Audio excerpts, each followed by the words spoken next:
She walked in asking for a loan. She left, having exposed a scandal that would rock the entire banking industry. One calm woman, one furious accusation, and a room full of witnesses who had no idea they were about to see history unfold. What happened inside that Bellevue bank wasn't just shocking. It was transformative. And it all started with a single word: fraud. It was just after 2:40 p.m. at the Bellevue Community branch of Cascadia Community Bank when the afternoon's peace was shattered. Seniors in the lobby looked up from their newspapers. A young mother froze, her toddler in her arms. Mark Davidson, the branch manager, rose abruptly from behind his polished oak desk, leaning forward with a harsh glare. Across from him sat Dr. Simone Hayes, dressed in faded slacks and a plain sweater, clutching a tan folder. Davidson didn't bother with politeness. "Ma'am, I need you to empty your pockets and step away from my desk now," he barked, his voice laced with contempt. The word ma'am felt like a venomous insult. Simone had come to discuss her online business development loan application. $2.1 million to invest in minority-owned entrepreneurs throughout King County. Instead, she was met with a performance of Prejudice. "People like you don't walk into a bank demanding that kind of money," he sneered, flicking a hand toward her credentials. Simone's expression didn't change. She remained seated, perfectly still. Customers stared in horror. A baby cried. In the corner, an intern, Leah, raised her phone and began a live stream. The viewer count climbed instantly. 247 people watching not a show but real injustice. Davidson leaned back, squinting at the worn-out loan application. A community fund investing in minority businesses? Not our kind of charity case. He pulled hand sanitizer from a drawer, squirting it into his palm with exaggerated disdain, never breaking eye contact. He wiped slow circles on the mahogany desk as if cleansing away her very presence. Dr. Hayes cleared her throat, her voice soft but firm. "Sir, perhaps we could discuss this privately." She shifted the folder in her lap, filled with documents. A business plan, federal bond references, letters from city council members and positive audits. But Davidson didn't care. He raised a dimpled eyebrow and spoke loudly, ensuring the elderly woman at the next desk, Mrs. Evelyn Carter, could overhear. "We have security protocols to protect our legitimate clients from potential fraud." The word fraud crackled through the room like electricity. An invisible pulse spiked across faces. Shoppers pulled out their phones. Leah's stream jumped from hundreds to thousands. Comments flooded in. "This is 2023, not 1923. Boycott Cascadia Bank." Even the teller behind the bulletproof glass, Rosario Rivera, looked through the gap with horror. He had never felt so powerless. At exactly 2:48 p.m. Dr. Hayes's phone buzzed. She deliberately let the call go to voicemail. The caller ID flashed: Washington State Compliance Officer, FBI, and other government agencies. She ignored them all, her composure unflinching. "Have you thought about collateral?" Davidson said, now standing and looming over her. "Do you know what level of assets such a loan requires?" His words echoed forward, but Simone remained seated, her hands still. Mrs. Carter cleared her throat, her voice trembling. "Excuse me, young man. Why publicly humiliate her when you can handle it internally?" Mark's expression didn't change until he saw Mrs. Carter's name and account number clearly printed on a card in her purse. A flicker of recognition passed over his face, but he quickly forced a polite smile. "Mrs. Carter, I understand your concern, but we have protocols." The live stream viewer count jumped again to 2,100. The hashtag Bellevue Bank Racism was born. Dr. Hayes shifted her folder, revealing a small embossed insignia on its spine.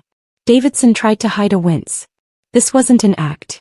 The folder contained credentials most high-net-worth clients never possessed: appointment letters, internal memos, and arcane banking identifiers. All validated not by her appearance but by her authority. Security guard James Walker moved closer. 15 years in Bellevue had taught him to sense when power was being abused. His eyes met Dr. Hayes's. In hers was calm, not fear, not pride, just quiet strength. Simone's composure radiated truth. She was precisely what she appeared to be. No pomp, no protest, no drama. From the other side of the lobby, a man in a business suit whispered into his phone, "We're trending. Can you scrub this? The feds are coming in." But his voice was drowned out by the rising tide of outrage. Davidson swallowed hard. At 3:15 p.m. he announced, "Sir, I'm calling the authorities." He snatched the phone behind him. "Midtown Bellevue, possible fraud situation." He described Simone as a suspicious black woman refusing to leave and pressed send. Simone leaned forward. "Are you certain that's your best option?" she asked quietly. Davidson froze. The phone hovered mid-air. For the first time, the silence he had tried to create was turned on him. Leia's live stream soared to 8,200 viewers. News alerts buzzed on people's phones. Possible Bellevue discrimination incident. Channel 7 News dispatched a crew. At 3:28 p.m. 2 uniformed officers arrived. Officer Grant Miller and Officer Vanessa Cho scanned the room and approached Davidson's desk. "We received a 911 call regarding suspected fraud," Officer Miller said. "May we ask what evidence supports this suspicion?" Davidson hesitated. Simone stood, reached into her folder and took out a glossy card. Police eyes widened. "I'm Senior Inspector Simone Hayes, Federal Reserve Bank Compliance Division, badge number FRSF 5190. Across the lobby, Officer Miller saluted her. The room erupted in gasps. Davidson sank into his chair. Mrs. Carter's hand trembled on her purse. Rosario exhaled quietly behind the glass. Leia's stream count went vertical. In that electrifying moment, justice didn't arrive with sirens. It radiated from silent truth. A manager's prejudice crumbled under federal authority. Bellevue watched as power politely bowed to dignity. It was exactly 3:30 p.m. The officers had just saluted Dr. Simone Hayes, and the bank lobby was in stunned stillness. Manager Mark Davidson slumped at his desk. Simone remained seated, but her silence was now heavy with purpose. She unbuttoned her portfolio and removed a polished badge, placing it squarely on the countertop. Next, she laid out audit charts, lending statistics sorted by demographic, emails from state regulators, and tables comparing loan approval rates by race and credit score. Every document was a piece of the story. Every page was proof. Mark leaned forward, eyes narrowing at a chart showing his branch denied 68% of black applicants while approving 12% of white applicants with the same qualifications. His confidence drained. He looked at the badge, then up at Simone with an unfamiliar emotion. Uncertainty. Mrs. Carter whispered to the teller, Rosario Rivera. "Is this legit?" Rosario, with a flicker of emotion on her face, buried her fear and nodded. James Walker, the security guard, moved from Davidson's side to stand near Simone. He recognized injustice being dismantled. Leia Chen's live stream viewers were now at 6,200. Comments had shifted from outrage to revelation. "She's not just fighting prejudice, she's dismantling it." Simone handed a summary packet to Officer Grant Miller, who flipped through it in silence. The facts were irrefutable. Davidson's voice cracked. "If this is real, we can resume this in a private office." Simone shook her head gently. "This is a public bank. Transparency matters." Her quiet authority demanded dignity for every witness in that lobby. A phone buzzed behind the desk. It was Davidson's assistant, Kevin, whispering that legal counsel was advising them to comply. He met Simone's gaze. She nodded slightly, a gesture of calm, not condescension. At 3:35 p.m. Simone stood and addressed the crowd. "My audit requires full access. All loan files, lending decisions, and denied applications over the past 24 months are within scope." She gestured toward her badge. "You have no option but to comply." Down the counter, Mrs. Carter raised a trembling hand. "What about those who were denied unfairly?" Simone replied, "They will receive priority reconsideration and compensation if a misjudgment is proven within 90 days. Relief softened Mrs. Carter's expression. James Walker approached. "Ma'am, if you request a formal audit, I'll assist. I take my duty seriously." Rosario, peeking from the teller line, admired her. At 3:40 p.m., Officer Vanessa Cho stepped forward. She unlocked the vault, requested internal loan logs, and started scanning records for denial patterns. Davidson, a victim of his own hubris, watched as obedience was enforced by an authority far greater than his own. Leia's stream rose to 8,000 viewers. The hashtag Federal Inspector Bellevue soared. Simone's shadow had shifted from a personal grievance to an institutional reckoning. She tucked her badge and documents back into her portfolio, She turned to Officer Miller. Would you like me to attend the internal review? Her offer was of peace, not confrontation. His nod was respectful, a silent pact to truth. She paused once more and looked toward Davidson. He acknowledged her with a fragile nod. No words passed.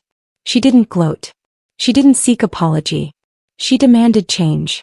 Walking to the exit, escorted by officers and silent witnesses, Simone drifted past Mrs. Carter, who offered a faint nod of solidarity. Rosario softly called, "Thank you." Simone didn't turn. He didn't need to. At 3:42 p.m., Simone exited the branch. Leia turned off the stream. The lobby remained in a quiet aftershock, not from fear or defeat, but from possibility. People stood straighter. Conversations whispered about structural reform. Simone's presence and her evidence had redrawn the boundaries of justice. She had shown that quiet strength, powered by evidence and patience, could dismantle arrogance. And she had invited the entire town of Bellevue to witness accountability in action. Without warning, the entrance doors swung open again at 3:44 p.m. Two dark blue SUVs glided into the bank lobby. Two agents, Marcus Williams and Julia Chin in FBI protective vests, strode in with purposeful authority. Williams approached Davidson. "Sir, we've received notification of a federal compliance investigation in progress. Please step aside." Davidson, pale and unsure, rose. Agent Chin surveyed the room, then nodded toward Simone. "Is Inspector Hayes in charge of this investigation?" Simone lifted her chin. "Yes, Agent Chin. I'm overseeing a mandated audit of fair lending practices in multiple branches. You have permission to join and ensure data integrity." The agents exchanged quick nods. Williams turned to Davidson. "The audit continues uninterrupted. This branch must cooperate fully." Then he looked at Simone, placing his hand at his temple in a crisp salute, a gesture of respect for her rank. Julia Chin and Officer Grant Miller echoed the salute in unison. The lobby absorbed the gravity of the moment in stunned silence. Simone didn't respond verbally, she allowed the gesture to reverberate. Davidson, for the first time, seemed to recognize he had crossed lines in the presence of true power. Leia's live stream skyrocketed to 12,000 viewers. Comments flooded in, "Federal Inspector confirmed." He saluted her. The hashtag FBI Bellevue salute gleamed across the screen. Agent Williams approached Simone. "Do you wish to address the bank staff and customers before we proceed?" Simone looked at the crowd. She spoke calmly and firmly. "My presence here is mandated by federal regulation under the Equal Credit Opportunity Act. This is not about personal confrontation. It is about protecting civil rights, ensuring transparency, and restoring trust." Mrs. Evelyn Carter spoke above the hush. "Ma'am, thank you for doing what so few have the courage to do." Simone acknowledged her with a nod. "Courage belongs to people like you," she whispered. "You and every customer denied unfairly."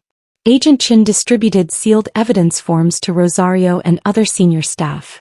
"Preserve all loan files and denial records. We'll collect them under federal protocol." Rosario, trembling, accepted the forms, her eyes burning with a new understanding. Davidson cleared his throat. "As of now, everyone here, employees and customers, will be fully cooperative." His words felt forced, but they conveyed a complete surrender. At 3:52 p.m., Agent Williams returned to the center of the bank. "This situation will be under continuous federal oversight until compliance is confirmed. All evidence has been preserved. No retaliation will be permitted against any staff or customer who spoke up today." His eyes landed on Leia and Mrs. Carter. "Thank you for your courage." Simone exhaled gently, her hands folded. She gazed at the crowd with empathy, not pride. In that moment, Bellevue had aligned itself behind integrity. Later, after the FBI agents had left with boxes of documents, a subtle change settled in the lobby. Customers whispered about being seen, about justice arriving with structured rigor, not spectacle. Rosario realized she might one day authorize her first inclusive loan. Leia logged off her stream, a silent witness to a moment she would never forget. Footsteps echoed softly as Simone guided Agent Chin through the audit corridors. As she passed Mrs. Carter, Simone offered a hand. Mrs. Carter clasped it, a bond of shared agency, gratitude, and renewal. Outside at 3:55 p.m., news trucks began to circle Commerce Street. Bellevue wasn't just watching. It had become part of something stronger than one manager's bias. A ripple turning into reform. In the days that followed, the Bellevue incident's ripple effects spread. Within 24 hours, local business owners and community leaders reached out to the Bellevue Lending Equity Coalition, a grassroots group founded to support fair access to capital. Rosario Rivera and Mrs. Evelyn Carter joined the steering committee, and Leah Chin offered her platform to stream debates about banking equity. Simone Hayes's audit work continued, and the Federal Reserve's preliminary findings confirmed that Bellevue's branch had one of the highest disparity rates in the state. Local news channels featured interviews with minority entrepreneurs whose proposals had been repeatedly denied. This momentum led to direct pressure on Cascadia Bank management. President Robert Chin issued a public apology and a 6-point corrective plan. All senior staff involved would resign, the branch would publicly release demographic loan data, and a $5 million community development fund would be established for minority-owned businesses. Maria Gonzalez, once a teller, was appointed interim branch manager, signifying a commitment to change from within.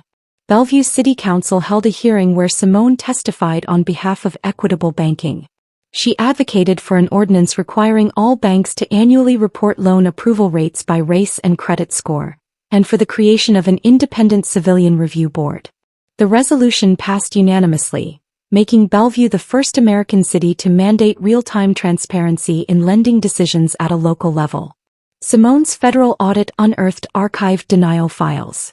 Under a new legal agreement, those applicants were reconsidered.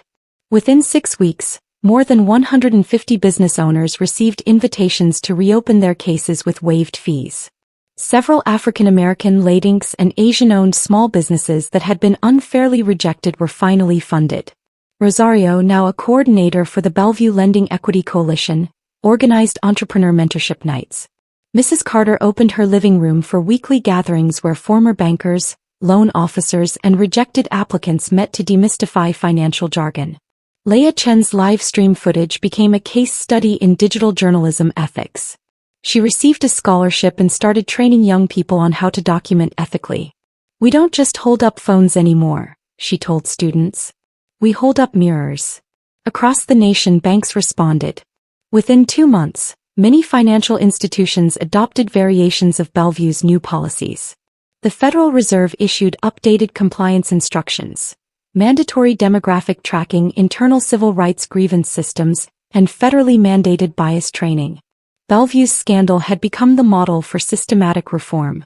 At Cascadia Community Bank, Maria Gonzalez implemented new standards.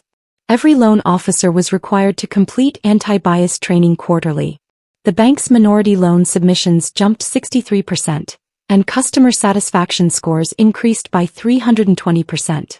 The local Chamber of Commerce held a ribbon cutting at the newly christened Cascadia Equity Fund, showcasing the first group of funded entrepreneurs.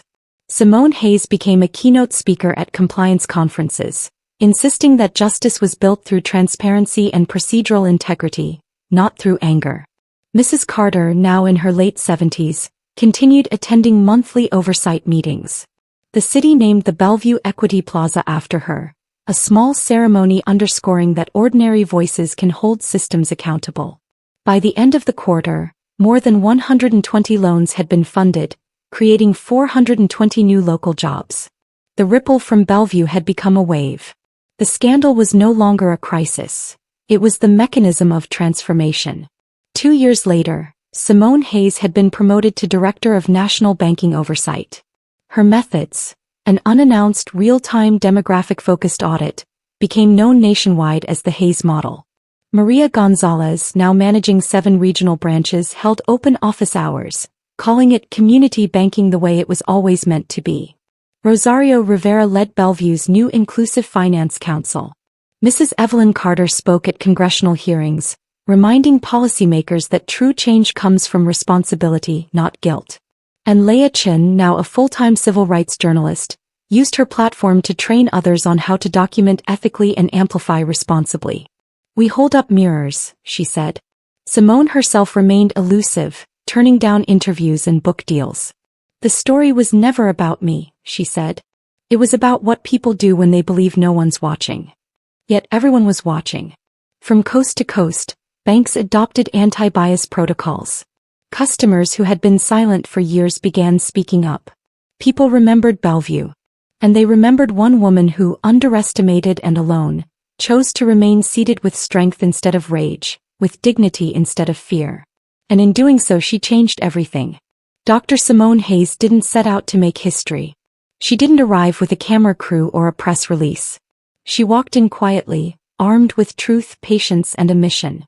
And through that silence she exposed a broken system many had endured, but few had dared to challenge. Her story isn't about spectacle. It's about what happens when calm meets cruelty, when dignity stands its ground against ignorance. In 43 minutes, Simone unraveled years of discrimination embedded in policy and personal bias. But more than that, she ignited a movement, not with rage but with restraint. The lesson here is profound.